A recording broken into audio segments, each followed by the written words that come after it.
자, 오늘은 본문 말씀 출애굽기 4번째 시간입니다. 구원의 서막, 이런 제목으로 하나님의 말씀, 출애굽기 말씀을 좀 묵상하도록 하겠습니다. 오늘 저녁 설교를 제가 줄이려고 애를 썼는데 줄일 수가 없어서 오늘 낮에 못했던 거 아니야. 조금 길 수 있는데 여하튼간 제가 빠르게 진행을 할 테니까 빠르게 잘 따라와 주시면 감사하겠습니다. 여러분, 자기 꾀에 자기가 넘어간다라는 말 아시죠? 애굽의 바로가 그랬어요. 애굽의 바로는 이스라엘의 백성들의 번성을 막고자 어떻게 했습니까? 고역이라는 걸 통해서 이들을 괴롭혔습니다. 그런데 이것이 자신의 계획대로 이루어져요? 안 돼요? 안 되는 거예요. 그래서 이제 작전을 바꿉니다. 그래서 두 번째 쓴 작전이 뭐라? 히브리 산파들에게 어떻게 하고, 남자 아니면 나는 족족 다 죽여라, 이 명령을 내립니다. 근데 이것도 자신의 뜻대로 돼요? 안 돼요? 참 왕인데 진짜 참 안 됐어. 자신의 뜻대로 되는 게 하나도 없어. 자, 그래서 세 번째 내린 계책이 뭐예요? 그래, 그러면 죽이지는 말고 어떻게 해라? 너희 손으로 피 묻히지 말고 그 남자아이가 태어나면 이제 어떻게 해라? 나일강에 갖다 버리라는 거예요. 갖다 버리라는 거예요. 그러면 나일강 신이 알아서 할 거라는 거죠. 나일강에 버리라는 거예요. 자, 그렇게 하면 자신이 이길 줄 알았어요. 이것이 바로의 생각이었습니다. 근데 이렇게까지 할 때에 바로의 입장에서 얼마나 치밀한 계획을 가지고, 계산을 가지고 이 일들을 추진했겠습니까? 그런데 이스라엘 백성들을 죽이려고 했던 그 치밀한 계산은 어떻게 되고, 도리어 하나님의 구원의 계산이 되더라는 거예요. 아직 잘 이게 무슨 말인지 이렇게 감이 안 오신가요? 자기 꾀에 자기가 빠진 형국이었죠. 이스라엘을 죽이려고 했던 그 계획이 도리어 하나님의 구원의 서막을 여는 계기가 됐다는 거예요. 자, 이때 쓰임받았던 한 가정이 있습니다. 바로 레위 가정이에요. 레위 가정. 과연 이 가정이 어떻게 하나님의 구원의 큰 그 일에 쓰임받을 수 있었을까? 우리 가정도 이왕에 이 땅에서 살아가면서 하나님 앞에 쓰임받는 가정 되기를 원하는데, 이왕에 쓰임받을 것 같으면 구원을 위한 고결한 좀 일에 쓰임받았으면 좋겠는데 어떻게 해야 우리 가정도 쓰임받을 수 있을까? 그 구원의 원리를 좀 오늘 찾아가 보려고 합니다. 자, 먼저 우리 1절로부터 오늘 말씀을 좀 시작해 볼게요. 1절 말씀 굉장히 중요한 말씀이에요. 같이 한번 읽겠습니다. 시작. 레위 가족 중 한 사람이 가서 레위 여자에게 장가들어. 아멘. 이 구절이 그냥 쑥 읽고 지나가면 안 돼요. 굉장히 중요한 구절이에요. 바로 이 구절이 하나님의 이스라엘 백성들을 향한 430년 동안 참고 기다리셨던 구원의 서막을 여는 구절이 되더라는 거예요. 자, 우리 한번 되짚어 볼게요. 좀 출애굽기 깊이 묵상할 필요가 있는데, 지금 이들이 머물러 있는 장소가 어디예요? 애굽이에요. 애굽. 그렇죠. 고센 땅이라는 곳. 그들의 신분은 뭐고? 그렇죠. 노예, 종 노릇하는 노예의 신분이에요. 그리고 지금 이들은 편안한 중에 있어요? 박해 중에 있어요? 박해 중에 있어요. 한마디로 정말 살기 힘든 시대와 환경을 지금 가고 있다라는 겁니다. 그게 어느 정도로 박해가 심하고 어려웠냐면, 살기 힘들었냐면, 이 목숨을 위협당하면서 생존의 위기까지 당하면서 지금 살고 있는 중에 있다고요. 그런데 이런 시대에, 정말 힘들고 어려운 이 시대에 레위 가족 중에 한 사람이 가서 레위 여자에게 장가들었다, 이 이야기로 구원의 서막을 열더라는 거예요. 자, 이걸 제가 요즘 말로 바꿔볼게요. 요즘 말로. 일주일 내내 직장 생활에 찌들렸어요. 아침 저녁으로 막 열심히 일해도 돌아오는 건 꾸지람밖에 없고, 직장 내내 일주일 내내 고역에 시달리다가 그나마 좀 쉴 수 있는 날인데 일요일이 왔어요. 근데 일요일인데 교회에 가서 하루 종일 예배드리고 이런저런 봉사를 감당합니다. 요즘 시대가 얼마나 살기 힘든 시대인지 몰라요. 청년들 취업난 때문에 얼마나 괴로워합니까? 그런데 주일이라고 교회 안에서 빈둥빈둥대고 있으면 될까요? 안 될까요? 물론 우리 청년들이 빈둥댄다는 게 아니라 세상 사람들이 볼 때는 지금 당장 청년들이 지금 취업을 위해서 날고 기고 뛰어도 부족할 판인데, 일요일이라고 교회에 가서 하루 종일 봉사한다고 막 찬양하고 막 있고, 애들 말도 잘 안 들고 막 코 닦아주고 막 이러고 있으니 세상 사람들이 볼 때는 어때요? 너희 그런 식으로 해서 취업이나 하겠냐? 그렇게 바라본다고요. 성경 공부한다고 교회가, 주일 준비한다고 교회가, 여름이면 수련회 한다고, 단기 선교 간다고, 여기저기 봉사 가야 된다고. 아니 그렇게 시간 다 허비하고 언제 취업 준비할 거냐고. 제 말이 아니고 세상 사람들이 바라볼 때 그렇다는. 그러니까 지금 뭐예요? 요즘 얼마나 힘든 시대인데 너희들 지금 그러고 있느냐라는 거예요. 요즘 같은 시대에 믿음의 배우자 만난다라는 거 쉬워요? 어려워요? 진짜 어려워요? 여기 맞네. 여기 맞네. 왜 어렵냐면 사실은 어렵지 않아야 되는데 왜 우리는 어디 안에 있으니까. 그렇죠. 우리가 세상 가운데 있다면 어려워야 되는데 우리는 교회 안에 있잖아요. 그러니까 교회 안에 있으니까 믿음의 배우자 만나는 게 사실은 어려우면 안 돼요. 그러니까 우리가 세상 가운데 있다면 세상 가운데 있으면서 믿음의 배우자 만나는 건 진짜 힘든 일이야. 근데 우리는 어디 안에 머물러 있는데? 믿음 안에 있고 믿음의 공동체 안에 있고 주로 우리가 교제하고 만나는 사람들이 다 믿는 사람들이라고. 그런데 믿음의 배우자 구하기가 어렵다? 이건 사실 어려우면 안 돼요. 근데 왜 어렵습니까? 우리가 믿음의 배우자를 찾는다는 말 속에는 솔직히 우리 안에 믿음 있는 사람이 뭐도 있어야 되고 실력도 좀 있어야 되고 믿음 있는 사람이 돈도 욕심이에요, 욕심. 조금은 돈은 좀 있어야 되고 그 믿음 있는 사람이 직장도 좀 단단해야 되고 그 믿음 있는 사람이 키가 좀 할렐루야 니캉네캉 우리 마음이 그렇다고. 입으로는 믿음이면 됩니다, 믿음 있는 배우자 찾습니다 라고 말은 하는데 그 믿음 있는 배우자의 조건 뒷면을 보니까 키도 좀 있어야 되겠고 직장도 좀 탄탄해야 내 딸내미 어떻게든지 먹여 살릴 것 같고. 그러니까 그렇게 찾다 보니 믿음의 배우자 찾는 게 쉬워요, 어려워요? 어렵다는 거예요. 그런데 애굽의 노예 생활을 하고 있는 그들에게 지금 그들의 상황이 애굽의 노예 생활하는 이 사람들의 상황이 어때요? 너무 힘들다니까요. 아침 저녁으로 뛰어다녀도 먹고 살기가 힘들고 내가 열심히 살아도 돌아오는 거는 채찍질밖에 없고 뭐 보통 살기가 너무 척박하고 너무 힘들어. 그런데 그런 상황 속에서 모진 고역과 박해와 심지어 생명의 위협을 당하고 있는 그들 중에 어떤 사람들이 있었더라? 진짜 하나님의 말씀대로 믿음대로 살려고 하는 사람들이 있었다라는 거예요. 그런데 그 구절이 뭐냐면 레위 남자가 가서 누구를 만났더라? 레위 여자를 만났다라는 거예요. 여기서의 가서라는 말은 그냥 갔다라는 게 아니고요, 일부러 찾아다녔다 이런 의미를 가져요. 그러니까 이 레위 남자가 누구만을 찾은 거예요? 진짜 지금 벌써 400년이 지났다고요. 제사 못 드린 지 400년이 지났어. 그럼에도 불구하고 지금 모진 고역으로 내 몸뚱아리 하나 지키기도 힘들어. 그럼에도 불구하고 그 척박한 땅에 있음에도 불구하고 이 레위 남자는 누구를 찾았더라? 레위 여자. 한마디로 믿음 있는 여자를 찾아서 이리저리 뛰어다녔다는 거예요. 참 감사하죠. 그랬더니 누구를 만났고?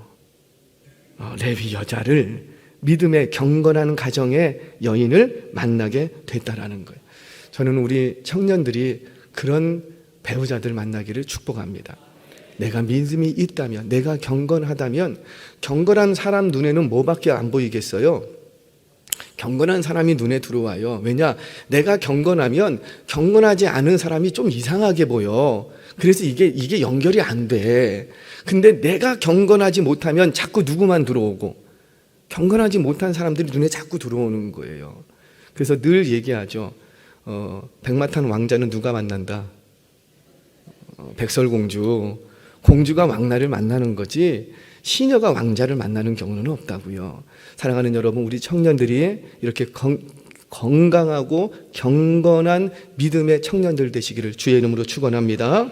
자, 이렇게 어려운 시대 속에 정말 생명의 유기를 느끼는 이런 시대 속에서도 400년 동안이나 제사를 제대로 드린 적이 없고 하나님을 찾지를 못했는데, 그럼에도 불구하고 어려운 시기 속에서도 여전히 하나님만을 찾고 구하는 그 가정이 있었다라는 거예요. 그 가정으로부터 오늘 구원의 역사가 시작이 됩니다.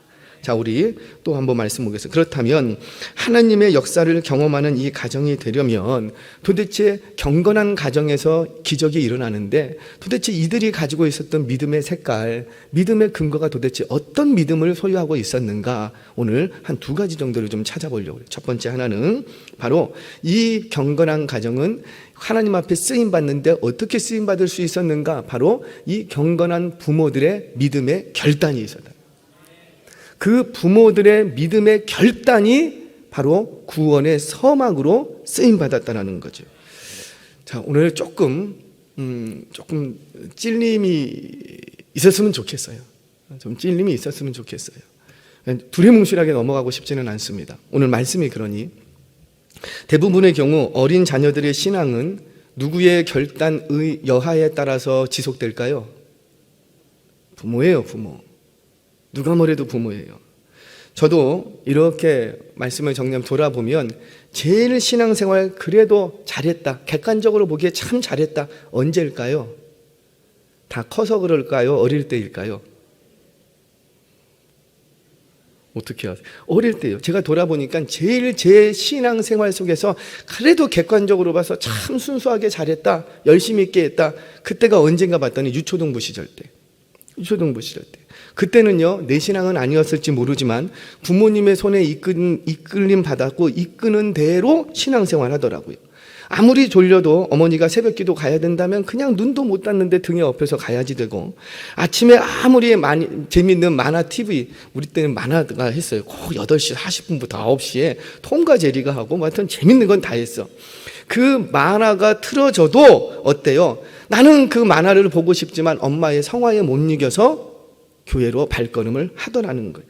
예배 시간에 졸기라도 하면은요, 엄마가요 옆에서 앉아갖고요 무릎을 콕 꼬집기도 하고요. 아무리 하기 싫어도 성탄절이 되면 행사한다고 율동을 그냥 배워. 율동 배우고 웬놈의 촛불은 왜 이렇게 들고 다녔는지 촛불 들고 다니고, 그거 내가 아무리 하기 싫어도 어때요? 일단 성탄절이면 다 해. 그러니 신앙생활을 잘할까요? 못할까요? 뭐 깊이 있는 거 이걸 떠나서 객관적으로 봐서 참 신앙생활을 잘하더라는 거예요. 그런데 그때는요, 억지로 하는 것 같이 보였는데 지나고 나니 그때가 참 신앙생활 잘했구나 생각이 되더라는 거예요. 그때의 그 신앙생활의 습관이 지금 나의 신앙적인 정서를 형성했더라는 거예요. 만약에 그것이 없었으면 지금 저의 신앙의 정서가 어디로 갔을지 몰라요. 어떤 분들은 저한테 참 보수적이다 이렇게 얘기하시는 분도 있을 수 있는데, 제가 보수적인 것은 아니에요. 전 보수적이지 않아요. 그런데 신앙의 정서가 그럴 수는 있어요. 왜? 이미 어렸을 때부터 그 정서 속에서 자라왔기 때문에. 나는 안 그러고 싶지만 제 신앙의 정서가 그럴 수는 있는 거예요. 여러분, 아이들에게 신앙을 가르치는 게 잘못된 거예요? 잘하는 거예요? 잘하는 거예요? 어느 부모님이 그러시더라고요. 아이들에게 신앙을 강요하지 말라고. 그럼 그 부모님은 아이들에게 아무것도 강요하지 않습니까? 안 그렇죠? 이거 먹어라, 이거 먹지 말라, 여기 가지 말라, 저기 가지 말라, 이거 배워라, 이거 배우지 마라. 사실 아이가 어리면 어릴수록 우리가 아이들을 가르친다는 것은 대부분 강요로부터 시작됩니다. 아이들이 이해해서 자기의 어떤 그 가치관을 따라서 움직이는 것이 아니고, 우리가 아이를 가르친다는 것은 시작을 뭘로부터 하냐면, 이거는 기억이야. 너 기억은 이거는 알아야 돼. 1 더하기 1은 2야. 아세요? 1 더하기 1은 2야. 왜요? 쓸데없어. 일단 외워. 뭐예요? 강요로부터 시작되는 거예요. 이게 제가 이상한 얘기를 하는 게 아니고, 아이들은요, 교육이라는 건 뭘 가르친다라는 것은 시작이 뭐냐면 어른들이 강요로부터 시작이 되는 거예요. 그런데 다른 건 다 안 된다, 하지 말라, 먹지 말라 다 가르치고 강요하면서 왜 신앙은 가르치지 않고 강요하면 안 되냐는 거예요. 왜 그럴까요? 그건 부모가 믿기 싫어서 그래요. 내가 믿기 싫으니까 아이한테 강요하지 말라고 하는 거예요. 만약에 내가 믿고 싶었으면 어떻게 했을까요? 강요라도 했지. 더 해달라고 요청이라도 하지. 그러니까 부모가 내가 믿기 싫고 내가 수용하기 싫으니까 우리 아이에게는 신앙을 강요하지 마세요. 이렇게 얘기를 하는 거예요. 자, 우리 아이들이 신앙생활 잘 하다가 언제부터 신앙의 끈을 놓을까요? 제가 이렇게 우리 교회뿐만 아니고 10가정이면 모든 대한민국 가정은 다 똑같아요. 우리 애가 어릴 때는 참 율동도 많이 하고 중고등부 때는 회장도 하고 막 찬양팀도 했는데 근데 지금은 방학 중입니다. 이렇게 얘기를 해요. 그러면은 왜 그런 거예요? 왜 아이가 잘 교회 생활하다가 방학에 들어가죠? 뭐 때문에?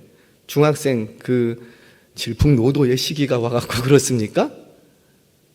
고등학생이 돼서 고3이 돼서 그렇습니까? 대학생이 돼서 그럴까요? 취업을 해서 그렇습니까? 아니에요. 그건 현상. 본질은 뭐냐면 부모가 놓기 때문이에요. 수용이 안 되시는 것 같은데 부모가 놓기 때문이에요. 내가 언제부터 놓느냐에 따라서 그 아이는 신앙에서 떠내려갑니다. 한번 돌아보시라고요. 아무리 아이가 사춘기라도 부모가 붙들고 있으면 명맥이 유지가 됩니다. 아무리 고3이라도 부모가 붙들면 갑니다. 아무리 군대 갔다 와서 대학생이라고 해도 부모가 너 이러면 나 죽는다. 부모가 딱 붙들면 명맥이 유지가 됩니다. 그런데 언제부터 놓게 되냐면, 언제부터 자녀들이 신앙을 놓게 되냐면 부모가 놓을 때, 그때부터 신앙이 무너지기 시작해요. 죄송해요. 코로나 우리 그렇게 얘기하는데 사실은 코로나가 문제가 아니었어요. 코로나는 현상. 그 증거가 뭡니까? 코로나 이후에도 회복이 안 되는 것. 그게 증거죠. 그러니까 코로나가 문제가 아니라 코로나로 인하여서 부모가 나버린 거예요. 부모가 노니까 그때부터 신앙에서 떠나가는 거예요. 사랑하는 여러분, 자녀들의 신앙은 부모님이 지켜주셔야 합니다. 물론 우리가 기도하면 하나님이 지켜주실 거예요. 근데 누구의 손길을 통해서 지켜주시고? 그렇죠. 부모의 손길을 통해서, 부모의 그 믿음의 결단을 통해서 하나님이 그 자녀의 신앙을 지켜주시는 거예요. 지금은 소천하셨습니다. 제가 참 존경하는 선교사님이세요. 차 선교사님이시라고 일본에 말씀 사역을 하셨던 이렇게 서신, 이제 말씀 사역을 하셨던 선교사님이십니다. 이분이 자녀들을 잘 키우셨어요. 세 아들이 다 의사예요. 다 의사. 며느리들은 성악가였고, 그러니까 서울대 나오고 명문대 나온 다 자녀들이에요. 그런데 이 의사 아들들을 놓고 돌아가실 때까지 회초리를 댔어요. 참 그거를 맞아주는 거죠. 맞는 자녀들도 참 대단하다. 때리는 이유가 뭐냐면 너 그런 식으로 신앙생활하면 되겠어? 회초리 걷어가 아니죠. 종아리 걷어. 회초리를. 그러니까 그 다 큰 아들들, 이미 자녀들이 있음에도 불구하고 부모님을 따라 믿음의 끈을 계속 이어가더라는 거예요. 사랑하는 성도 여러분, 오늘도 보십시오. 이 모세의 부모들이 어떻게 해요? 아무리 힘겨워도요, 아무리 힘들어도 포기하지 않는 거예요. 누구를 위해서? 자기를 위해서 포기하는 게 아니고 자녀들을 위해서 포기하지 않습니다. 사랑하는 여러분, 저와 여러분이 자녀들의 인생을 위해서 신앙적인 결단을 할 수 있는 저와 여러분 믿음의 부모들 되시기를 주의 이름으로 축원합니다. 자, 첫 번째, 이 가정이 어떻게 쓰임 받을 수 있었느냐? 바로 부모들의 믿음의 결단이 있었다는 거예요. 자, 두 번째, 자 그러면 이 결단의 내용을 좀 볼게요. 뭘 도대체 결단했는가? 두 가지만 살피고 마치겠습니다. 자, 첫 번째입니다. 우리 뭘 결단했는지 보겠습니다. 2절 말씀 같이 한번 읽겠습니다. 시작. 그 여자가 임신하여 아들을 낳으니 그가 잘생긴 것을 보고 석 달 동안 숨겼으나. 아멘. 자, 뭐 했대요? 잘생긴 거를 보고 몇 달을 숨겼더라? 석 달을 숨겼더라. 왜 석 달이냐면 이제 울음소리가 점점 커집니다. 막 태어났을 때는 남자인지 여자인지 잘 구분이 잘 안 가잖아요. 확인해 보기 전까지는. 근데 석 달쯤 지나니까 목청이 아마 남달랐던 것 같아. 이거는 여자아이 울음소리가 아니야. 그래서 더 이상 숨길 수가 없었던 거예요. 자, 여하튼간 석 달을 숨기는데 왜 숨겼대요? 못생겼으면 큰일 날 뻔했죠. 잘생긴 거를 보고 숨겼다고 합니다. 자, 어떻게 이 부모들이 이런 믿음의 결단, 이거 숨기다가 걸리면은 부모도 솔창게 곤욕을 치르겠죠. 근데 어떻게 해서 이렇게 결단할 수 있었는가? 바로 영적으로 깨어 있었기 때문에 이런 결단을 했다는 거예요. 영적, 무슨 말인지 설명을 하겠습니다. 여러분, 아니, 자기 자녀가, 자기 새끼가 누가 미운 자녀가 있겠어요? 다 내 눈에는 다 이쁘지. 할렐루야. 다 이쁜 거예요. 아무리 뭐 눈이 여기가 있어도 내 자녀면 다 이쁜 거예요. 다 이쁘고 잘생겼어요. 그러면 성경이 지금 잘생긴 것을 보고 이 말이 지금 그 말일까요? 아니에요. 성경이 말하는 건 그게 아니에요. 여기서 잘생겼다라는 말은 터부라는 얘기입니다. 터부라는 말은 뭐냐면 건장하고 범상치 않은, 우리말로 바꾸면 이런 뜻이 있어요. 그런데 이 건장하다라는 말 속에는 옛날에는 건강한 사람이 미인이었거든요. 그러니까 건강하다라는 단어 속에는 아름답다라는 뜻이 있어요. 그래서 우리말 성경에는 이 터부를 번역하면서 잘생긴 외모적으로 이렇게 번역을 한 것뿐이에요. 자, 지금 뭐냐면 이 부모가 아이가 출생을 하자 딱 품에 안았는데 얼굴을 보는 순간 어땠다라는 거예요? 얘가 범상치 않아. 뭔가 좀 달라 보이는 거예요. 느낌이 오는 거죠.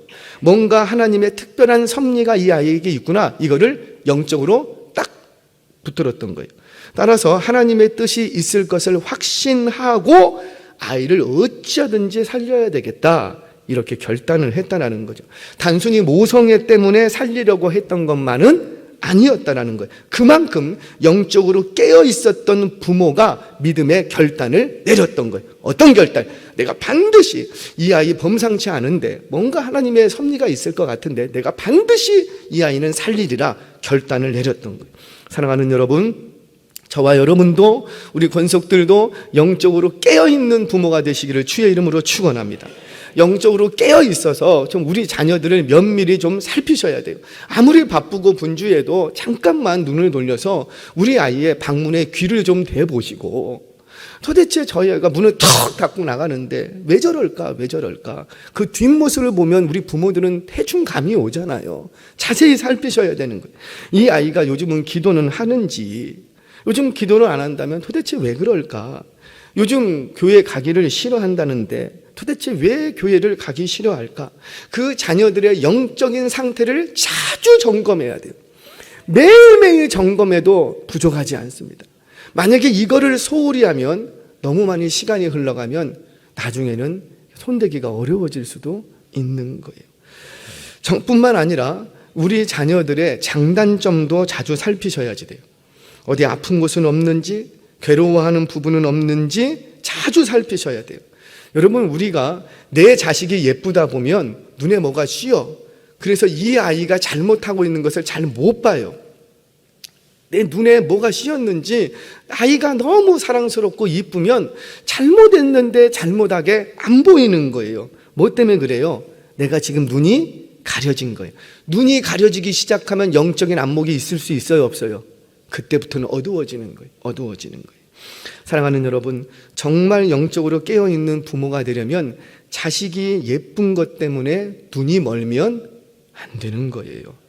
내 자녀의 못된 습관은 없는지, 어디 가서 못된 짓은 하고 다니지는 않는지 분명히 직시할 수 있어야 된다는 거죠.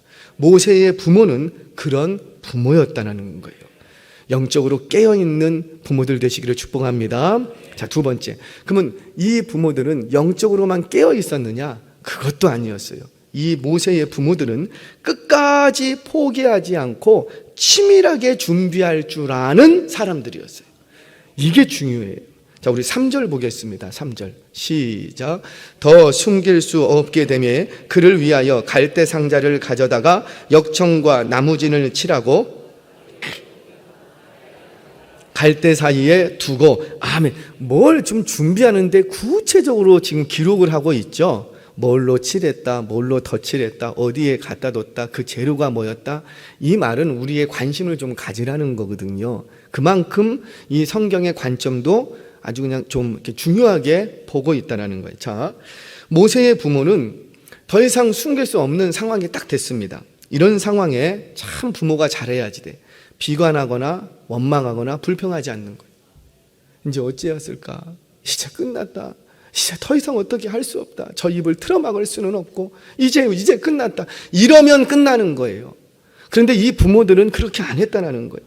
그 상황에서 비관하거나 낙심하거나 낙담하지 않아요. 그리고는 뭘 하기 시작하느냐? 그러면 목소리가 커져서 더 이상 집에 둘 수가 없는데 어떻게 해야 이 아이를 살릴 수 있을까?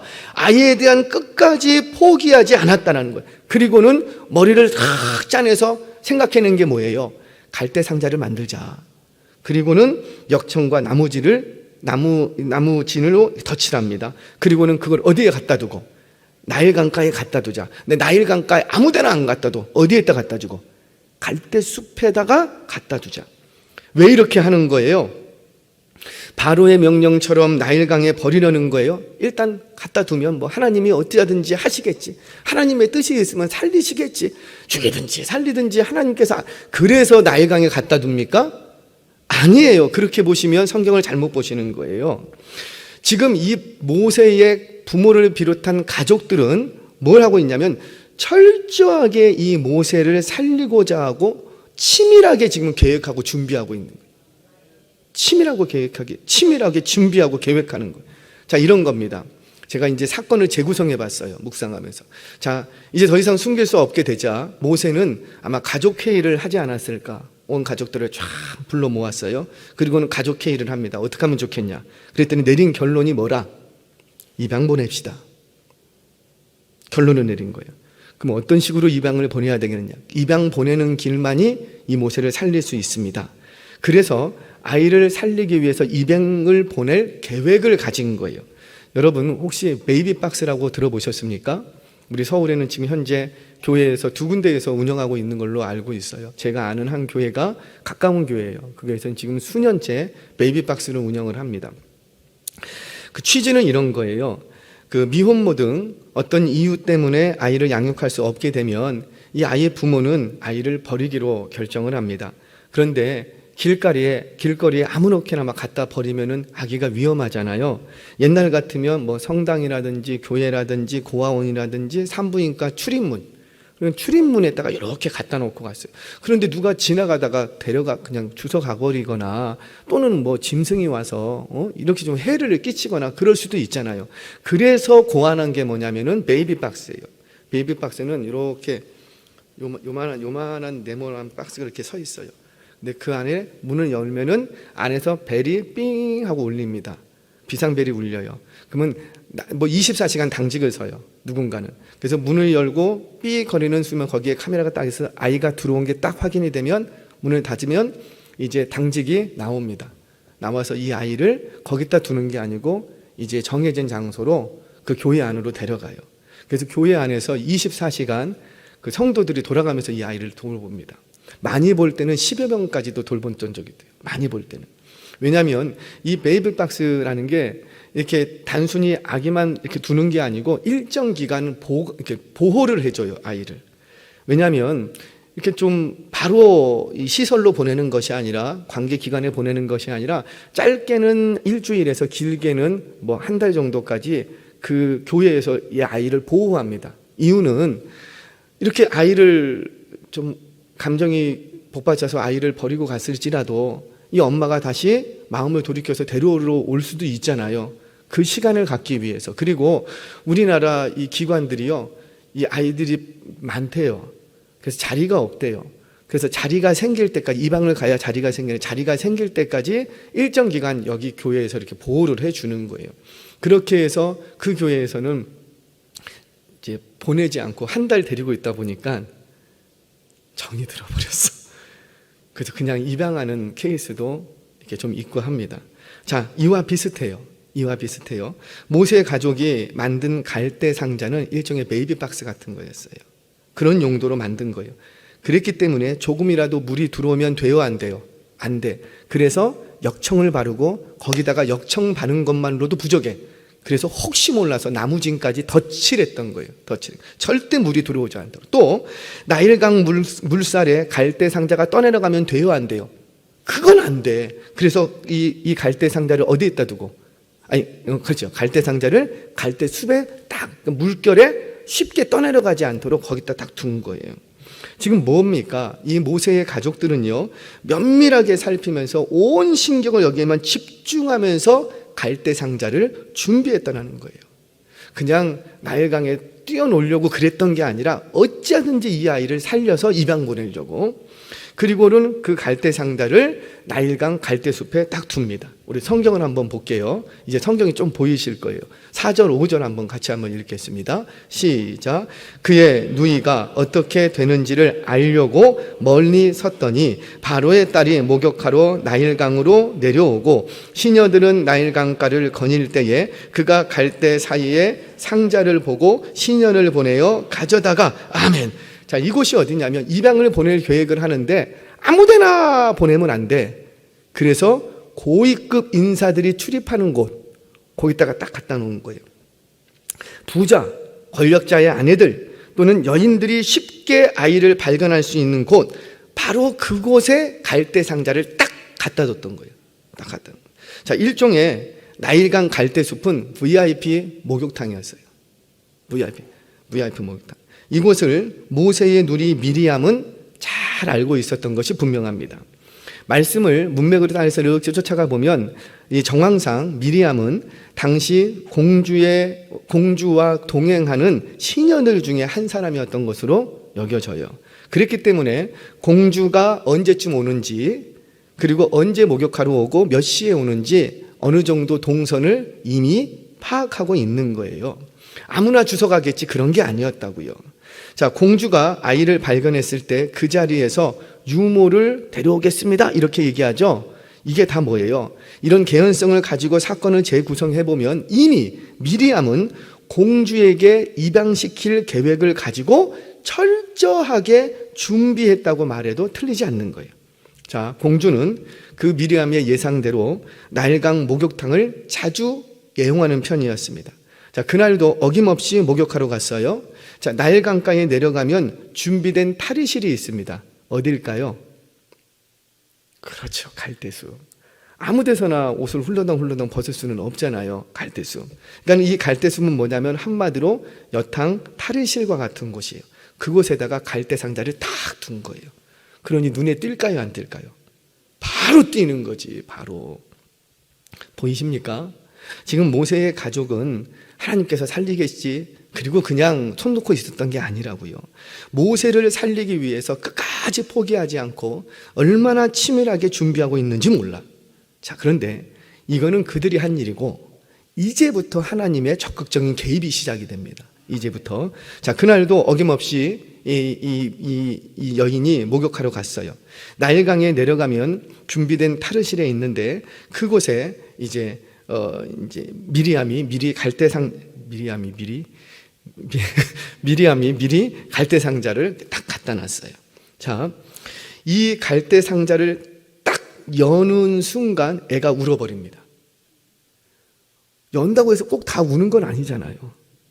근데 여는 순간 애가 울어버려. 자, 당시에 공주는 누구였냐면 역사적으로 하셉수트라는 여인이었습니다. 하셉수트. 이 여인은 역사 속에서 이집트 역사를 좀 살펴보면 왕위에 대한 야망이 컸던 여인이었어요. 그런데 자신에게는 자녀가 없어.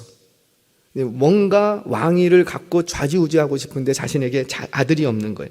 나중에 이집트 역사 속에 나타나는데 이 하셉수트는 모세를 앞세워서 40년 동안 이집트 왕궁에 섭정을 하게 됩니다. 그만큼 정치적인 야욕이 많았던 여인이에요. 그러니까 본래 좀 선하거나 뭐 이런 여인이 아니야. 야망이 많고 자기 욕심으로 똘똘 묻힌 그런 여인이에요. 그런데 큰 소리로 애가 울어. 그런데 대번에 이 아들이 히브리 남자아이라는 것을 바로 알았죠. 근데 그 울음소리가 이 공주의 귀에 시끄럽게 들린 게 아니었다고요. 어떻게 들렸대요? 불쌍했대. 아이고, 하셉수트 원래 인간성이 좋아서 그래. 아니라니까요. 굉장히 잔인한 여인이에요. 역사 속에 보면. 그러니까 이런 여인은 그런 감정이 일어나면 안 되는데 지금 이 상황에서는 어떤 거예요?